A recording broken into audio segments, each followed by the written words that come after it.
ನಮಸ್ಕಾರ ಆಚಾರ್ಯ.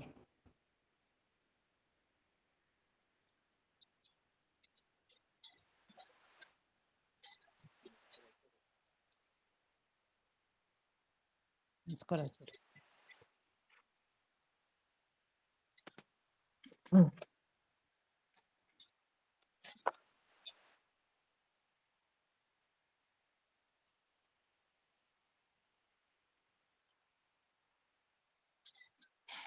सुमतिभिरनुमेयं शुभ्रकायं सखायं सुखमयमनपायं मुक्त्युपायं विमाजं ग्रहजमहममेयं ध्येयमम्नः सदजमसदजेयं श्रीसहायं भजेयं तपस्वाध्यायशुश्रूषा कृष्णपूजारतं मुनिं विश्वेशमिष्टदं वन्दे परिम्राट् चक्रवर्तिनं श्रीगुरुभ्यो नमः. हरिः ओम्. श्रियः पत्ये नित्या गणितगुणमाणिक्यविशदप्रभाजालोल्लासोपहत सकलावद्यतमसे जगज्जन्मस्थेमप्रलयरचनाशीलवपुषे नमो शेषां नाजस्मृतिहृदयदीप्ताय हरये येन प्रादुरभाविभूमिवरदेवस्तारिगोसन्ततिः प्राबोधिश्रुतिपङ्कजं करुणया प्राकाशितत्वं परं ध्वान्तं ध्वंसमनादिसाधुनिकरश्चाकारि सन्मार्गकः तेनं व्यासदिवाकरेण सततं मात्याजि मे मानसं व्याप्तिर्यस्य निजे निजेन महसा पक्षे सपक्षे स्थितिः व्यावृत्तिश्च विपक्षतोऽथ विषजे सक्तिर्न वै बाधिते नैवास्ति प्रतिपक्षयुक्तिरतुलं शुद्धं प्रमाणं समे भूयात्तत्त्वविनिर्णयाय भगवान् आनन्दतीर्थो मुनिः भवतीदनुभावात्येडमूकोऽपि वाग्मी जडमतिरपि जन्तुर्जायते प्राज्ञमूलिः सकलवचनचेतो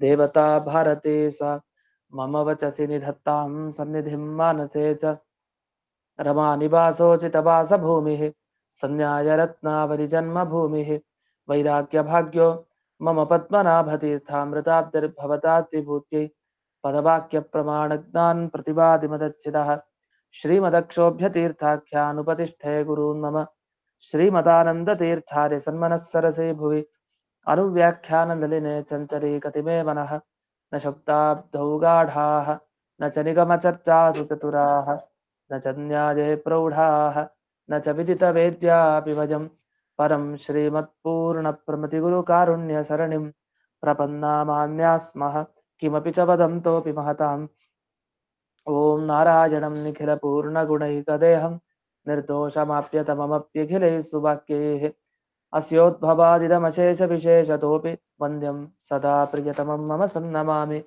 कुपिता हि पणच्छाया समीकृत्या परं सुखं सेवन्ते यत्पदं धीराः तं भजे वल्लभं श्रियः. ಈಗ ಅಂಗಾವಬದ್ಧಾಧಿಕರಣಂ ಅಂತ ನಡೀತಾ ಇತ್ತು. ಅಂಗ ಅವಬದ್ಧ ಈ ಶಬ್ದಕ್ಕಿನ್ನೂ ಅರ್ಥ ಬರ್ತಾ ಇಲ್ಲ. ಅಂದ್ರೆ ಇದುವರೆಗೆ ಪೂರ್ವಪಕ್ಷ ಮಾತ್ರ ಆಗಿತ್ತು. ಪ್ರಶ್ನೆ ಮಾಡೋನೇನ್ ಮಾಡ್ದ, ದೇವತೆಗಳನ್ನ ದೇವರ ಪರಿವಾರ ಅಂತ ಪೂಜೆ ಮಾಡ್ಬೇಕಾ ಬೇಡವಾ? ಬೇಡ ಅಂತ. ಯಾಕೆ? ಹೇಗಿದ್ರು ದೇವರ ಉಪಾಸನೆ ಮುಖ್ಯ, ಅವನಿಂದಲೇ ಫಲ ಸಿಗೋದ್ರಿಂದ ದೇವತೆಗಳ ಉಪಾಸನೆ ಯಾಕೆ ಮಾಡಬೇಕು? ಬೇಡ.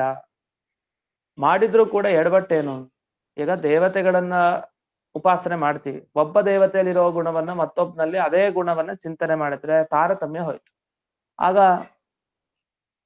ಸಮಾನವಾಗಿ ಎಲ್ಲರಲ್ಲೂ ಒಂದೇ ತರ ಉಪಾಸನೆ ಆಯ್ತು. ಅದು ಹಂಗ್ ಸಮಾನವಾಗಿ ಮಾಡೋದಿದ್ರೆ ಎಲ್ಲರಲ್ಲೂ ಒಂದೇ ತರ ಮಾಡಬಹುದು. ಅದಕ್ಕೆ ಅವೆಲ್ಲ ಬೇಡವೇ ಬೇಡ. ಅಷ್ಟೇ ಅಲ್ಲ, ಅಲ್ಲೂ ಗೌರವ ಆದರಗಳು ಸಮಾನವಾಗಿ ಸಿಗ್ಬೇಕಾ ಬೇಡವಾ ದೇವತೆಗಳಲ್ಲಿ? ಈಗ ಒಬ್ಬ ದೇವತೆ ಇನ್ನೊಬ್ಬ ದೇವತೆಗೆ ಸಮಾನನೋ ಹೌದು ಅಲ್ವೋ ಅಂತ ಪ್ರಶ್ನೆ ಬರುತ್ತೆ. ಕೆಲವರು ಇಲ್ಲ ಸಮಾನ ಅಂತ ಸತ್ಕಾರ ಮಾಡ್ಬಿಡ್ತಾರೆ, ಕೆಲವರು ಇಲ್ಲ ಅಂತ ಬಿಟ್ಟು ಬಿಡ್ತಾರೆ. ಈ ಬಿಟ್ರೆ ದೋಷ ಅಥವಾ ಮಾಡಿದ್ರೆ ದೋಷನ ಏನು? ಅದರಿಂದ ಬೇಡವೇ ಬೇಡ. ಅದು ದೇವರನ್ನ ಧ್ಯಾನ ಮಾಡ್ತಾ ಇದ್ರೆ ಸಾಕು ಅಂತ ಅನ್ಸಿದ್ರೆ, ಪೂರ್ವಪಕ್ಷ ಬಂದ್ರೆ ಅದಕ್ಕೆ ನಾನಾ ದೃಷ್ಟಿ ಅಂತ ಉತ್ತರ ಕೊಡ್ತಾರೆ. ಸಂಧಾನ ಮಾಡೋಣ, ಗುಣಗಳ ಅನುಸಂಧಾನ ಮಾಡೋದು ಸಾಕಲ್ವಾ? ವ್ಯರ್ಥ ಆಗ್ಬಿಡತ್ತೆ ಅಂತಂದ್ರೆ, ಅಂದ್ರೆ ಗುಣಗಳ ಅನುಸಂಧಾನ ಮಾಡೋದು ವ್ಯರ್ಥ ಅಂದ್ರೆ, ಈ ದೇವತೆಗಳಲ್ಲಿ ಒಬ್ಬರಲ್ಲಿ 10 ಗುಣ ಅಂತ ಯೋಚನೆ ಮಾಡಿದ್ರೆ ಅವನಿಗೆ ಇನ್ನೊಬ್ಬ ದೇವತೆ ಏನಿರ್ತಾನೆ ಅವನಿಗೆ ಸಂಬಂಧಪಟ್ಟ ಹಾಗೆ ಅವನಲ್ಲೂ ಅಷ್ಟೇ ಗುಣಗಳನ್ನು ಚಿಂತನೆ ಮಾಡಿದ್ರೆ ವ್ಯರ್ಥ ಅಲ್ವಾ? ಸಮಾನವಾಗಿ ಯಾಕೆ ಮಾಡ್ಬೇಕು, ಹಾಗಾದ್ರೆ ಒಂದೇ ಮಾಡಬಹುದಿತ್ತು ಅನ್ನೋ ಪ್ರಶ್ನೆನೂ ಬರುತ್ತೆ. ಅದಕ್ಕೆ ಉತ್ತರ ಕೊಡ್ಲಿಕ್ಕೆ ನಾನಾ ದೃಷ್ಟಿ ಅಂತ ಉತ್ತರ ಕೊಟ್ಟಿದ್ದಾರೆ. ಹಾಗಲ್ಲ, ಅನೇಕ ಗುಣಗಳು ಇದೆ ಪ್ರತಿಯೊಬ್ಬ ದೇವತೆಯಲ್ಲಿ. ಬ್ರಹ್ಮದೇವರಲ್ಲಿದ್ದ ಗುಣಗಳು ರುದ್ರದೇವರಲ್ಲಿಲ್ಲ, ರುದ್ರದೇವರಲ್ಲಿದ್ದದ್ದು ಇಂದ್ರದೇವರಲ್ಲಿಲ್ಲ. ಅದನ್ನ ನಾನಾ ದೃಷ್ಟಿ ಇದೆ, ಅನೇಕ ತರಹದ ದರ್ಶನ ದೃಷ್ಟಿ. ಏನ್ ದೃಷ್ಟಿ? ಇಂದ್ರದೇವರಲ್ಲಿ ಏನ್ ಕಾಣ್ತಾ ಇದೀವಿ ಗುಣ, ಅದು ರುದ್ರದೇವರಲ್ಲಿ ಇಲ್ಲ. ನಾನಾ ದೃಷ್ಟಿ, ನಾನಾ ತರಹದ ಗುಣಗಳ ದರ್ಶನ ಈ ಎಲ್ಲ ದೇವತೆಗಳಲ್ಲಿ ಆಗ್ತಾ ಇದೆ. ಅನೇಕ ರೀತಿ ಗುಣಗಳು ಅವರಲ್ಲಿ ಯೋಗ್ಯತಾನುಗುಣವಾಗಿದ್ದ ಮೇಲೆ ಒಬ್ರಿಗೆ ಮರ್ಯಾದೆ ಕೊಟ್ಟಷ್ಟು ಇನ್ನೊಬ್ರಿಗೆ ಅಷ್ಟೇ ಕೊಡ್ಬೇಕು ಅಂದ್ರೆ ತಪ್ಪಾಗತ್ತೆ. ಯಾಕೆ? ಸಮಾನಾಂ ವಿಷಮಾ ಪೂಜಾ ವಿಷಮಾಣಾಂ ಸಮಾತಥ ಕ್ರಿಯತೆ ಏನ ದೇವೋಪಿ ಸ್ವಪದಾತ್ ಭ್ರಶ್ಯತೆ ಹಿ ಸಹ ಅಂತ ಹೇಳಿದ್ದಾರೆ. ಅಂದ್ರೆ ಸಮಾನರಾಗಿರ್ತಾರೆ ಇಬ್ರು ದೇವತೆ. ಈಗ ಗರುಡ, ಶೇಷ, ರುದ್ರ ಎಲ್ಲರೂ ಸಮಾನರು. ಗರುಡ, ಶೇಷ, ರುದ್ರರು. ಸಮಾನಾಂ ವಿಷಮಾ ಪೂಜಾ, ಅಲ್ಲಿ ತಾರತಮ್ಯ ಮಾಡಿದ್ವಿ. ಅಲ್ಲಿ ಶೇಷದೇವರನ್ನ ತುಂಬಾ ಮಾಡೋದು, ರುದ್ರದೇವರನ್ನ ಕೆಳಗಿಳಿಸೋದು, ಗರುಡ ದೇವರನ್ನ ಮೇಲಕ್ಕೆ ಎತ್ತಿ ಇನ್ನು ಶೇಷದೇವರನ್ನ ಇಳಿಸೋದು ಕೆಳಗಡೆ. ಹೀಗ್ ಮಾಡಿದ್ರೆ ಸಮಾನಾಂ ವಿಷಮಾ ಪೂಜಾ, ಅದು ವ್ಯತ್ಯಾಸ ಆಗೋಯ್ತು. ಸಮಾನರಾಗಿರೋರಲ್ಲಿ ವ್ಯತ್ಯಾಸವಾದ ಪೂಜೆಯನ್ನು ಮಾಡಿದ್ರೆ ಅವನ್ ದೇವತೆ ಆದ್ರೂ ಕೂಡ ತನ್ನ ಪದವಿಯನ್ನು ಕಳೆದುಕೊಂಡು ಕೆಳಗ್ ಬೀಳ್ತಾನೆ ಅಂತಿದೆ. ಸ್ವಪದಾತ್ ಭ್ರಶ್ಯತೆ ಹಿ ಸಹ ಅಂತ. ಕ್ರಿಯತೆ ಏನ ದೇವೋಪಿ ಅಂತ ಅಲ್ಲಿ ಹೇಳಿದ್ದಾರೆ. ಯಾವ ದೇವತೆಯು ಕೂಡ ಇಂಥ ಕೆಲಸವನ್ನು ಮಾಡಬಾರ್ದು. ಸಮಾನರಾಗಿದ್ರೆ ಸಮಾನ ಪೂಜೆ, ಸಮಪೂಜೆಯನ್ನೇ ಮಾಡ್ಬೇಕು. ವಿಷಮ ಪೂಜೆ ಮಾಡಿದ್ರೆ ತಪ್ಪಾಗತ್ತೆ. ಇನ್ನು ವಿಷಮಾಣಂ ಸಮಾತಥ, ಯಾವ ದೇವತೆಗಳಲ್ಲಿ ವ್ಯತ್ಯಾಸ ಇದೆ, ಇಬ್ರು ಬೇರೆ ಬೇರೆ ಅಂದ್ರೆ ಬೇರೆ ಬೇರೆ ಅಂದ್ರೆ ಸ್ವರೂಪತಃ ಅಲ್ಲ, ಸ್ವರೂಪ ಬೇರೆ ಬೇರೆ ಇಬ್ರದು, ಆದ್ರೆ ಗುಣ ಇತ್ಯಾದಿಗಳಲ್ಲಿ ಒಂದೇ, ಶಕ್ತಿ ಎಲ್ಲ ಸಮಾನವಾಗಿರುತ್ತೆ. ಅಂಥ ದೇವತೆಗಳು ಸಮಾನವಾಗಿದ್ದಾಗ ಸರಿ, ವ್ಯತ್ಯಾಸ ಇದ್ದಾಗ ಏನ್ ಮಾಡ್ಬೇಕು? ಆಗ ಸಮಾನ ಪೂಜೆ ಮಾಡ್ಬಾರ್ದು. ವಿಷಮ ದೇವತೆಗಳಲ್ಲಿ ಸಮ ಪೂಜೆ ಮಾಡಬಾರ್ದು, ಸಮದೇವತೆಗಳಲ್ಲಿ ವಿಷಮ ಪೂಜೆ ಮಾಡ್ಬಾರ್ದು. ಇಬ್ರು ದೇವತೆಗಳು ಸಮಾನ ಅಂತ ಇದ್ದಾಗ ಸಮ ಪೂಜೆನೆ ಮಾಡ್ಬೇಕು. ಇಲ್ಲ ವಿಷಮರಾಗಿದ್ದಾರೆ ಅಂದ್ರೆ ಅಂಥವ್ರಲ್ಲಿ ವಿಷಮನೆ ಮಾಡ್ಬೇಕು. ವ್ಯತ್ಯಾಸ ಇದೆ ಅಂದ್ರೆ, ಈಗ ಇಂದ್ರದೇವನು ರುದ್ರದೇವನು ಒಟ್ಟಿಗೆ ಕೂಡಿಸಿ ಪೂಜೆ ಮಾಡೋದಲ್ಲ, ಸಮ ಪೂಜೆ ಇಲ್ಲ ರುದ್ರದೇವರಿಗೂ ಮತ್ತೆ ಇಂದ್ರದೇವರಿಗೂ. ಹಾಗಾಗಿ ಈ ಸಮರಲ್ಲಿ ವಿಷಮ ಪೂಜೆ, ವಿಷಮರಲ್ಲಿ ಸಮ ಪೂಜೆ ಎರಡನ್ನೂ ಮಾಡೋದು ತಪ್ಪು. ಹಾಗಾಗಿ ಯಾವ ದೇವತೆ ಮಾಡ್ತಾನೋ ಇಂಥ ಕೆಲಸ ಅವನು ಕೆಳಗ್ ಬೀಳ್ತಾನೆ ತನ್ನ ಪದವಿಯಿಂದ ಅಂತಿದೆ. ಆದ್ರಿಂದ ಬಹಳ ಎಚ್ಚರದಿಂದ ನಾವು ಯಾವ ಯಾವ ದೇವತೆಗೆ ಎಷ್ಟು ಗೌರವ, ಎಷ್ಟು ನೀಡಬೇಕು ಅನ್ನೋದನ್ನ ತಿಳ್ಕೊಳ್ಬೇಕು. ತಿಳಿದೆ ಹಾಗೆ ಮಾಡಿದ್ರೆ ಬಹಳ ವ್ಯರ್ಥ, ಅನರ್ಥಕಾರಿ. ಇಷ್ಟೆಲ್ಲ ಬಂತು ವಿಷಯ. ಈಗ ಸಿದ್ಧಾಂತ ಏನ್ ಹೇಳ್ತಾರೆ ಅಂತ ನೋಡೋಣ. ಈ ಅಂಗದೇವತಾ ಅಂತ ಹೇಳಿದಾರೆ. ಅಂಗದೇವತಾ, ಅಂಗಾವಬದ್ಧಾಧಿಕರಣ ಅಂತ ಇದಕ್ಕೆ ಹೆಸರು. ಅಂಗ ಅವಬದ್ಧ ಅಂದ್ರೆ ಭಗವಂತನ ಒಂದೊಂದು ಅಂಗಗಳಲ್ಲಿ ಅವಬದ್ಧ ಸೇರ್ಕೊಂಡಿರುವಂತಹ ದೇವತೆಗಳು. ಅಂದ್ರೆ ಚಕ್ಷೋ ಸೂರ್ಯೋ ಅಜಾಯತ ಮುಖಾದಿಂದ್ರಶ್ಚಾಗ್ನಿಶ್ಚ, ಮುಖದಿಂದ ಇಂದ್ರ ಮತ್ತೆ ಅಗ್ನಿಗಳು ಬಂದು ಆಗ ಆ ಭಗವಂತನ ಮುಖದಲ್ಲಿರುವಂತಹ ಇಂದ್ರದೇವರು, ಭಗವಂತನ ಮುಖದಲ್ಲಿರೋ ಅಗ್ನಿದೇವರು ಅಂತ ಧ್ಯಾನ ಮಾಡ್ಬೇಕಾ ಬೇಡ್ವಾ? ಬರೀ ದೇವ್ರ ಧ್ಯಾನ ಮಾಡಿದ್ರೆ ಸಾಕ? ದೇವರ ಒಂದೊಂದು ಅಂಗದಿಂದಲೂ ಕೂಡ ಒಬ್ಬೊಬ್ಬ ದೇವತೆ ಹುಟ್ಟಿದಾನೆ.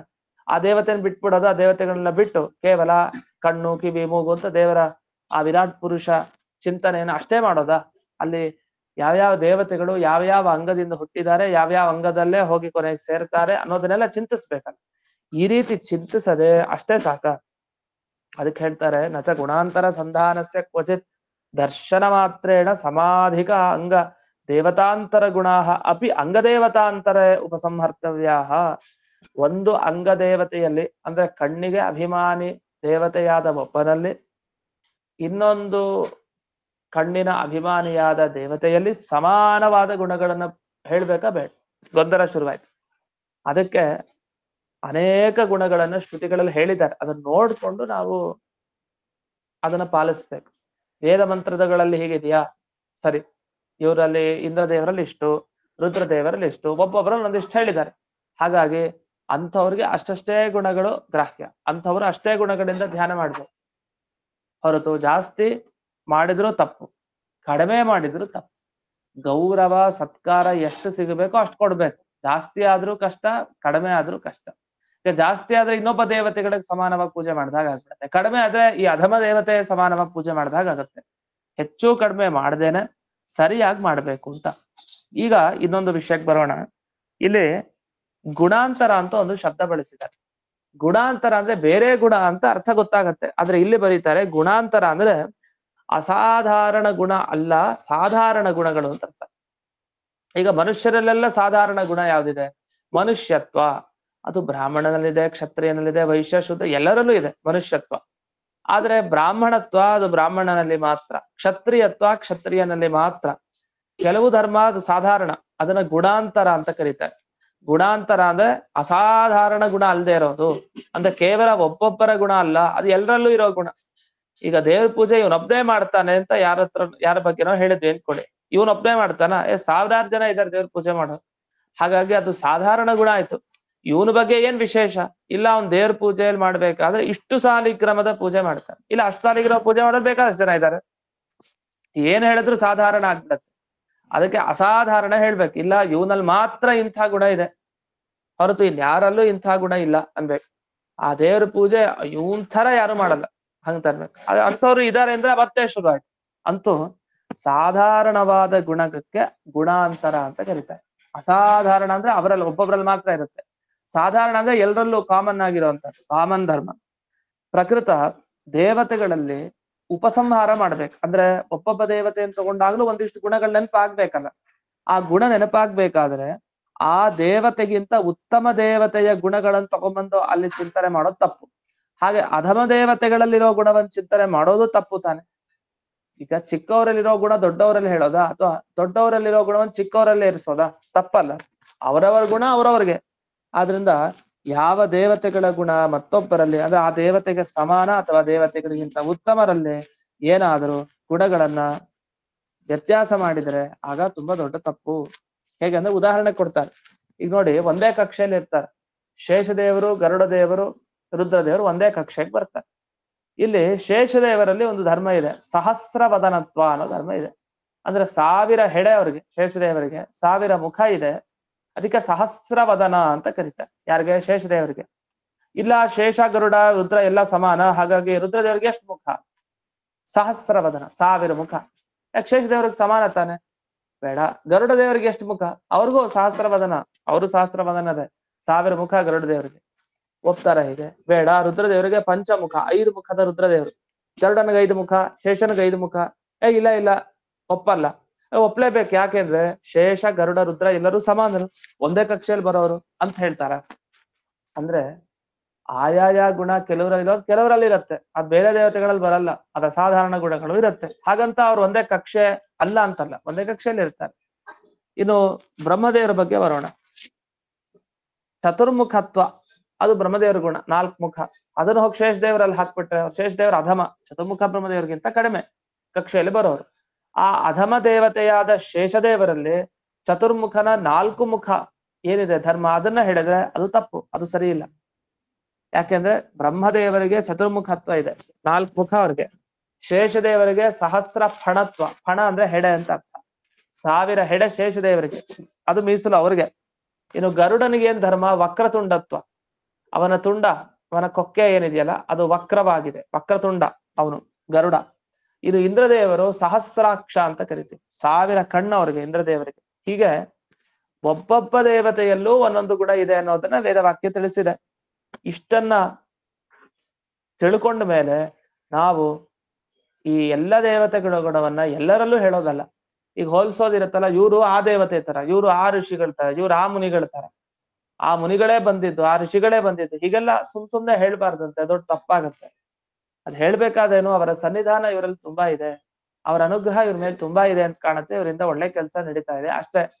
ಆ ದೇವತೆ ಗುಣ ಎಲ್ಲ ಇವರಲ್ಲಿ ಇದೆ ಅಂದ್ರೆ ಅಷ್ಟೇ, ಮುಗೀತ್. ಮತ್ತೆ ಅವ್ರಿಗೆ ಹೋಲಿಸ್ತಾ ಇರೋಂಗಾಯ್ತು. ಅದರಿಂದ ಈ ಬ್ರಹ್ಮಸೂತ್ರದ ವಿಷಯದಲ್ಲಿ ಎಚ್ಚರ ಇರ್ಬೇಕು. ಇಲ್ಲಿ ಹೇಳಿದ್ದಾರೆ, ಗುಣಗಳನ್ನ ಹೋಲಿಸ್ಬೇಕಾದ್ರೆ ಒಬ್ಬರ ಗುಣ ಮತ್ತೊಬ್ರಿಗೆ ಹೇಳಲಿಕ್ಕೆ ಹೋಗ್ಬೇಡಿ, ನೋಡ್ಕೊಂಡು ಹೇಳಿ. ಅವರಲ್ಲೂ ಇವರಲ್ಲೂ ಸಮಾನವಾಗಿದೆ ಅಂದ್ರೆ ಹೇಳ್ಬೇಕು.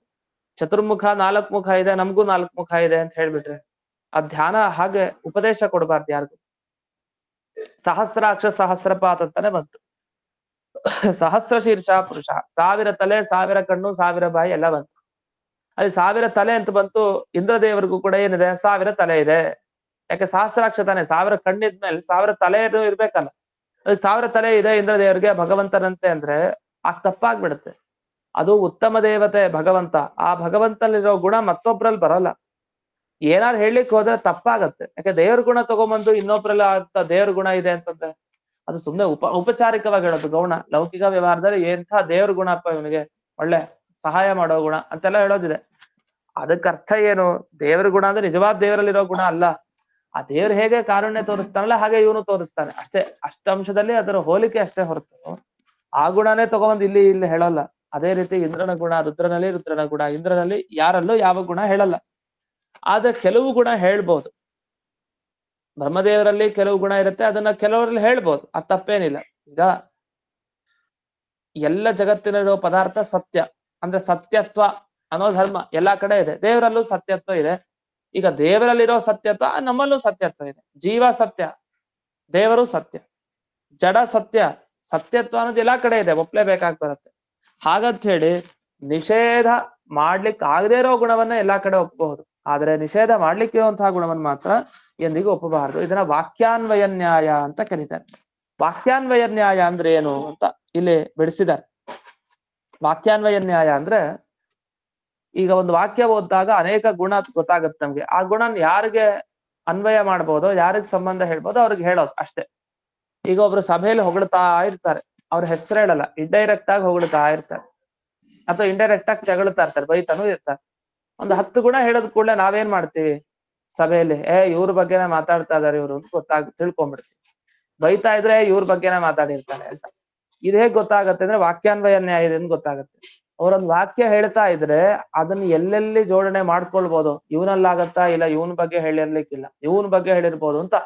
ಆ ಒಂದು ವಾಕ್ಯ ಹೇಳಿದಾಗ ಅಲ್ಲಿ ಪದಗಳು ಯಾವ ಅರ್ಥವನ್ನ ಹೇಳುತ್ತೋ ಅದನ್ನ ನಾವು ಯೋಗ್ಯತೆ ಎಲ್ಲೆಲ್ಲಿದೋ ಅಲ್ಲಿ ಜೋಡಿಸ್ಕೊಂಡ್ಬಿಡ್ತೇವೆ. ಇವನ್ ಬಗ್ಗೆನೇ ಹೇಳೋದು, ಇವನ್ ಬಗ್ಗೆ ಹೇಳ್ತಾ ಇಲ್ಲ ಅಂತ.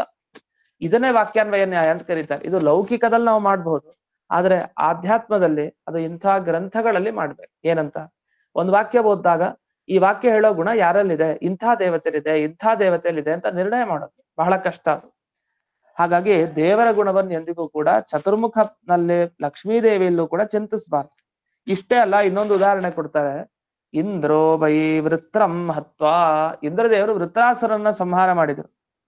ಆವಾಗ ಆ ಹಂತೃತ್ವ, ವೃತ್ರಾಸುರನ ಸಂಹಾರ ಮಾಡಿದ್ದು ಅನ್ನೋ ಧರ್ಮವನ್ನ ಇಂದ್ರದೇವರಲ್ಲೇ ಹೇಳ್ಬೇಕು ಹೊರತು ಅದನ್ನ ಹೋಗ್ಬಿಟ್ಟು ಇಂದ್ರ ಕಕ್ಷೆಯಲ್ಲಿರುವಂತಹ ಇನ್ನೊಬ್ಬ ದೇವತೆಗೆ ಹೋಗ್ಬಿಟ್ಟು ಆ ದೇವತೆನೂ ವೃತ್ರಾಸುರನ್ ಕೊಂದ ಅಂದ್ರೆ, ಈಗ ರಾವಣನ್ ಕೊಂದಿದ್ದು ರಾಮ, ರಾವಣನ್ ಕೊಂದಿದ್ ಕೃಷ್ಣ ಅಂತ ಹೇಳಿದ್ರೆ ಹೇಳ್ಬೋದು, ತಪ್ಪೇನಿಲ್ಲ. ಬೇರೆ ಬೇರೆ ಅವತಾರ ಅದು. ರಾವಣನ್ ಕೊಂದಿದ್ ಕೃಷ್ಣ ಅಂತ ಯಾರು ಹೇಳಲ್ಲ. ಹಂಗೆ ಅದೇ ವ್ಯಕ್ತಿಯ ಬಗ್ಗೆನೇ ಹೇಳಲ್ಲ ಅಂದ್ಮೇಲೆ ಇನ್ಯಾರ್ದೋ ವ್ಯಕ್ತಿಯ ಬಗ್ಗೆ ಹೇಳೋದು ಹಾಗೆ ಹೇಳೋದು ತಪ್ಪಾಗುತ್ತೆ. ಸಮಾನ ಕಕ್ಷೆಯಲ್ಲಿ ಬರೋರ ಬಗ್ಗೆನೂ ಕೂಡ ಎಂದಿಗೂ ಒಬ್ಬರ ಧರ್ಮವನ್ನ ಇನ್ನೊಬ್ಬರಿಗೆ ಹೇಳೋದಲ್ಲ ಅಂತ. ಅದರಿಂದ ಉಪಾಸನೆ ಮಾಡ್ಬೇಕಾದ್ರೆ ತುಂಬಾ ಎಚ್ಚರದಲ್ಲಿರ್ಬೇಕು. ಅದರಿಂದ ಸಹಸ್ರಾಕ್ಷ ಅಂತಂದ್ ಕೂಡಲೇ ಕೆಲವು ಸರಿ ಇಂದ್ರದೇವ್ರ ನೆನಪಾಗತ್ತೆ, 1000 ಕಣ್ಣು ಅಂತ. ದೇವ್ರಿಗೂ 1000 ಕಣ್ಣಿದೆ, ಇಂದ್ರದೇವ್ರಿಗೂ 1000 ಕಣ್ಣಿದೆ ಅಂತ ಹೇಳ್ಬಾರ್ದು. ಅದ್ ಹೇಳಿದ್ರೆ ತಪ್ಪು, ದೊಡ್ಡ ತಪ್ಪಾಗತ್ತೆ, ಅದು ದೋಷ. ಅದನ್ನ ಏನ್ ಮಾಡ್ಬೇಕಂದ್ರೆ, ಬ್ರಹ್ಮದೇವರು ದೇವತೆಗಳು, ರುದ್ರದೇವರು ದೇವತೆಗಳು. ಬ್ರಹ್ಮದೇವರು ವೈಷ್ಣವರು, ರುದ್ರದೇವರು ವೈಷ್ಣವರು. ಬ್ರಹ್ಮದೇವರು ಭಕ್ತ ಅನುಗ್ರಹ ಮಾಡ್ತಾರೆ, ರುದ್ರದೇವರು ಭಕ್ತ ಅನುಗ್ರಹವನ್ನು ಮಾಡ್ತಾರೆ. ಬ್ರಹ್ಮದೇವರಿಗೆ ಪರಿಪೂರ್ಣವಾದ ಶಕ್ತಿ, ಯೋಗ್ಯತೆಗೆ ತಕ್ಕ ಹಾಗೆ, ರುದ್ರದೇವರಿಗೂ ತಮ್ಮ ಯೋಗ್ಯತೆಗೆ ತಕ್ಕ ಹಾಗೆ ಪರಿಪೂರ್ಣ ಶಕ್ತಿ. ಅಂದ್ರೆ ಈ ರೀತಿ ಎಲ್ಲೂ ಅಪಚಾರ ಆಗ್ಲೇಬಾರ್ದು. ಒಬ್ಬ ದೇವತೆ ಇನ್ನೊಬ್ಬ ದೇವತೆಯ ಗುಣಗಳನ್ನ ನಾವು ಧ್ಯಾನ ಮಾಡ್ಬೇಕಾದ್ರೆ. ಯಾಕಂದ್ರೆ ಇಬ್ರು ದೇವತೆಗಳು ಬಂದಾಗ, ಸಾಮಾನ್ಯ ಲೋಕದಲ್ಲೂ ಅಷ್ಟೇ, ಇಬ್ರು ಯಾರೋ ದೊಡ್ಡ ಜ್ಞಾನಿಗಳು ಬರ್ತಾರೆ, ಇವ್ರಿಗೆ ಸ್ವಲ್ಪ ಮರ್ಯಾದೆ ಕಡಿಮೆ ಮಾಡಿ ಇನ್ನೊಬ್ರಿಗೆ ಜಾಸ್ತಿ ಮಾಡಿದ್ರೆ ತಪ್ಪಾಗತ್ತೆ, ತುಂಬಾ ದೊಡ್ಡ ದ್ರೋಹಕ್ಕೆ ಕಾರಣ ಆಗತ್ತೆ. ಬಂದಾಗ ನೋಡ್ಕೊಂಡು ಅವರ ಯೋಗ್ಯತೆ ಯಾರ್ದು, ಎಷ್ಟು, ಏನು ಅದಕ್ಕನುಗುಣವಾಗಿ ಮಾಡ್ಬೇಕು. ಅದು ಕಡಿಮೆ ಆಗ್ಬಾರ್ದು. ಕಡಿಮೆ ಆದ್ರೂ ತಪ್ಪಾಗತ್ತೆ. ಕೆಲವು ಸಲ ಇರ್ಲಿ ಪರವಾಗಿಲ್ಲ, ಜೋಡಿಸ್ಕೊಳ್ಳೋಣ, ಇಬ್ರಿಗೂ ಒಂದೇ ಎಲ್ಲ ಅಂತಾನು ಮಾಡೋ ಹಾಗಿಲ್ಲ. ಯಾಕೆಂದ್ರೆ ಇನ್ನೊಬ್ಬನಿಗೆ ಅವ್ನ ಯೋಗ್ಯತೆ ಇರೋನಿಗೆ ಬೇಜಾರಾಗತ್ತೆ, ಯೋಗ್ಯತೆ ಇರೋನಿಗೆ ಅದು ಕಠಿಣ ಆಗುತ್ತೆ, ಆ ಸಂದರ್ಭ ಸರಿ ಹೋಗಲ್ಲ. ಹೀಗೆ ಬಹಳ ಕಷ್ಟ. ಅದರಿಂದ 2, 3, 4, 10 ಜನ ಹೀಗ್ ಬಂದಾಗ ದೇವತೆಗಳಲ್ಲಿ ಎಷ್ಟು ಕಷ್ಟ. ಲೌಕಿಕವಾಗಿ ಎಷ್ಟು ಕಷ್ಟ ಅಂದ್ಮೇಲೆ ದೇವತೆಗಳಲ್ಲಿ ಸ್ವಲ್ಪ ಗೌರವ ಆಚೆ ಈಚೆ, ಸತ್ಕಾರ ಆಚೆ ಈಚೆ ಮಾಡಿದ್ರೆ ನಾವು ಇನ್ನು ಆ ದೇವತೆಗಳ ಶಾಪಕ್ಕೆ ಗುರಿಯಾಗ್ಬೇಕಾಗಿ ಬರುತ್ತೆ. ಅದರಿಂದ ಎಚ್ಚರದಿಂದ ತಾರತಮ್ಯವನ್ನ ತಿಳಿದುಕೊಂಡು ಮಾಡ್ಬೇಕು ಅನ್ನೋದು ಇದರ ಅಭಿಪ್ರಾಯ.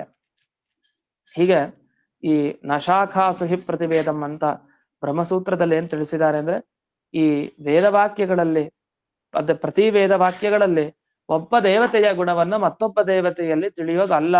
ಯಾಕೆಂದ್ರೆ ಅಯೋಗ್ಯವಾದ ಗುಣಗಳನ್ನು ಕೆಲಸದಲ್ಲಿ ತಿಳಿಯಲಿಕ್ಕೆ ಅವಕಾಶ ಇದೆ. ರುದ್ರದೇವರು ಮೋಹಿನಿಯಿಂದ ವ್ಯಾಮೋಹಿತರಾದ್ರು, ಹಾಗೆ ಬೇರೆ ದೇವತೆಗಳೆಲ್ಲ ಮೋಹಿನಿಂದ ವ್ಯಾಮೋಹಿತರಾದ್ರು ಅಂತ ಹೇಳ್ಬಿಡೋದ? ಹಾಗೆ ಹೇಳೋಂಗಿಲ್ಲ. ಅಥವಾ ರುದ್ರದೇವರಿಗೆ ಸಮಾನ ಯಾರು? ಗರುಡ ಮತ್ತೆ ಶೇಷ. ಶೇಷದೇವರು ಮೋಹಿನಿ ಅವತಾರಕ್ಕೆ ಮೋಹ ಹೊಂದ್ಬಿಟ್ರು, ಗರುಡ ದೇವರು ಮೋಹಿನಿ ಅವತಾರಕ್ಕೆ ಮೋಹ ಹೊಂದ್ರು. ಯಾರು ಹೊಂದ್ರು? ಅಲ್ಲ ಅದು ಸಮಾನ ಕಕ್ಷೆ ಅಲ್ವಾ, ಅದಕ್ಕೆ ಒಬ್ರು ಗುಣ ಇನ್ನೊಬ್ರಲ್ಲಿ ಹೇಳ್ಬೇಕು ಅಂದ್ರೆ ಅದು ತಪ್ಪಾಗತ್ತೆ. ಅದರಿಂದ ಹಾಗೆ ಹೇಳ್ಬಾರ್ದು ಅಂತ ಇಷ್ಟು ಈ ಅಧಿಕರಣದಲ್ಲಿ ತಿಳಿಸ್ತಾ ಇದ್ದಾರೆ. ಇನ್ನು ಒಂದೆರಡು ವಿಷಯಗಳಿದೆ ಈ ಅಧಿಕರಣದಲ್ಲಿ. ಹಾಗೆ ಬ್ರಹ್ಮಸೂತ್ರದ ಅರ್ಥವನ್ನು ತಿಳಿತಾ ಮುಂದೆ ಭೂಮಾಧಿಕರಣಂ ಅಂತ ಬರುತ್ತೆ. ಭೂಮಾಧಿಕರಣ ಅಂತ, ಅದನ್ನ ನಾಳೆ ದಿವಸ ನೋಡೋಣ ಅಂತ ಹೇಳ್ತಾ ಇಲ್ಲಿನ ಪಾಠವನ್ನ ಒಂದು ಗುರುವಂತರ್ಗತ ವ್ಯಾಸತೀರ್ಥ ಗುರುವಂತರ್ಗತ ಭಾರತೀ ರಮಣ ಮುಖ್ಯ ಪ್ರಾಣ ಅಂತರ್ಗತ ಶ್ರೀಮನ್ ಮೂಲ ಗೋಪಾಲಕೃಷ್ಣನಿಗೆ ಅರ್ಪಣೆ ಮಾಡ್ತೇನೆ. ಶ್ರೀಕೃಷ್ಣಾರ್ಪಣ. ನಮಸ್ಕಾರ. ನಮಸ್ಕಾರ. ನಮಸ್ಕಾರ ಆಚಾರ್ಯ. ನಮಸ್ಕಾರ ಆಚಾರ್ಯ. ನಮಸ್ಕಾರ ಗುರುಗಳಾಚಾರ್ಯ.